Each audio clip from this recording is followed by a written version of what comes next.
The Lincoln Project has come out with a new ad, and they're specifically calling out Fox and Friends, or Fox News specifically.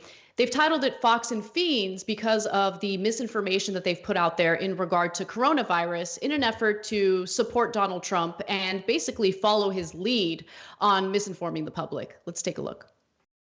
You want to know how I really feel about the coronavirus, Juan?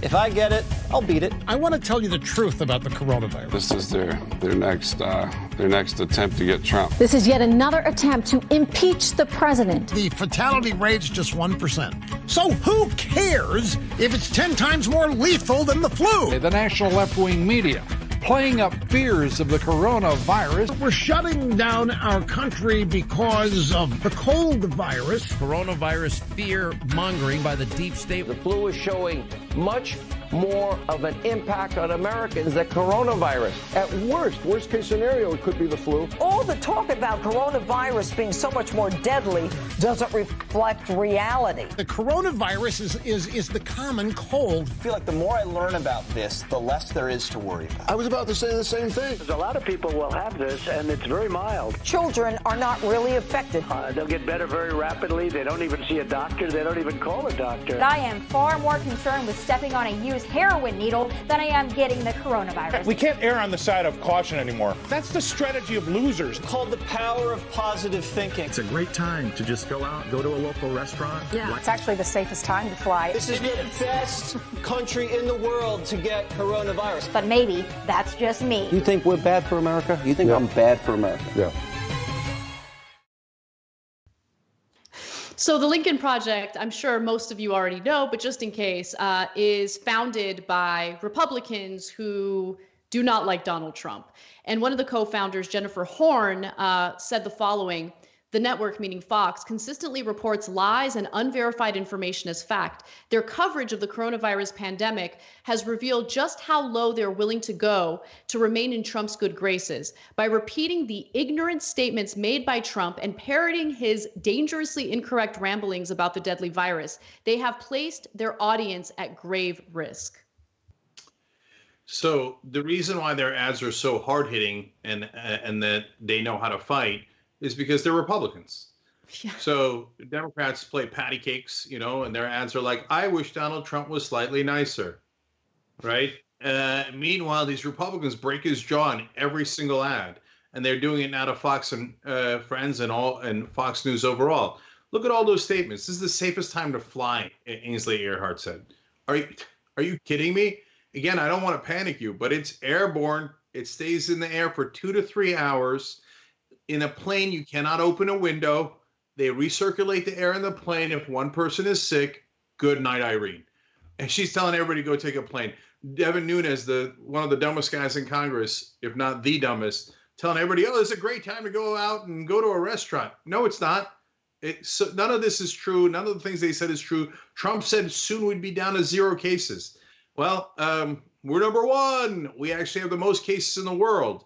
And Jesse Waters said, I mean, look, if you look up jingoism in the dictionary, that clip from Jesse Waters might be there. We're the best country on earth to get coronavirus in. Oh my gosh, that statement stood out to me the most. You're absolutely right. I mean, we are now leading the world in the number of coronavirus cases. We've been devastatingly unprepared and vulnerable to that virus.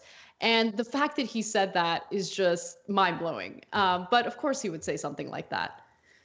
And by the way, today it was reported that another CNN host tested positive for COVID-19, and that's Brooke Baldwin. There are all sorts of people. I mean, it's not just people living in poor communities, although they're usually the ones who are more likely to die as a result of that virus. But there are people who are rich, powerful, public figures who have also contracted that virus.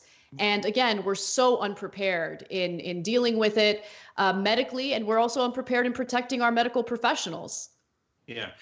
So Joe Sandberg made a great point on Twitter. He said, the reason we opened up $6.2 trillion in the blink of an eye, when the whole campaign, every moderator has been asking, when we're looking out for the average person, how are you going to pay for that? How are you going to pay for that? How are you going to pay? $2 trillion from the federal government, $4 trillion from the Federal Reserve, just like that. Why? Because the coronavirus also affects rich people. They can get it just as well as anyone can, and their money, even if they have a wall of money, can't protect them. And their businesses are in danger as well. Oh, you don't have $400 to your name and you can't survive an emergency? Yeah, but you're not rich and powerful. We don't care about you. Oh, you don't have health insurance? Who cares? We don't care about you. Wait a minute, this thing could affect me? No, right away, $6 trillion. I found it. Hey, look at that. It was under the couch. I found it right away because it could affect rich people. So now Chris Cuomo has it, Brooke Baldwin has it. By the way, we got our folks out of the studio weeks ago. What are they still doing in the studios? So, of course, they're going to get it. They're in closed spaces. So, and I feel terrible for them. You know, we did a long thing about we care a lot about Chris, et cetera. I don't know Brooke Baldwin personally, but of course, we hope they're okay. They're relatively young, in good shape. They should be okay, and we pray for that. If you pray, I just wish them well, right? Fox News, for all of you in the studio, okay, I don't know what you guys are doing. I don't know if you think you're above the natural laws of science, but I hope none of them get it. If one of them gets it, I just want to predict ahead of time that they're all of a sudden they're going to be like, did you know how contagious this is? Oh my God, this coronavirus thing is really, really important because it happened to me. So that's my prediction as to what's going to happen. I hope none of them get it. Of course, it has to be one of the anchors or one of the executive producers or executives overall. If it's like a stage crew gets it or something, they won't care at all. They'll probably make him go back to work.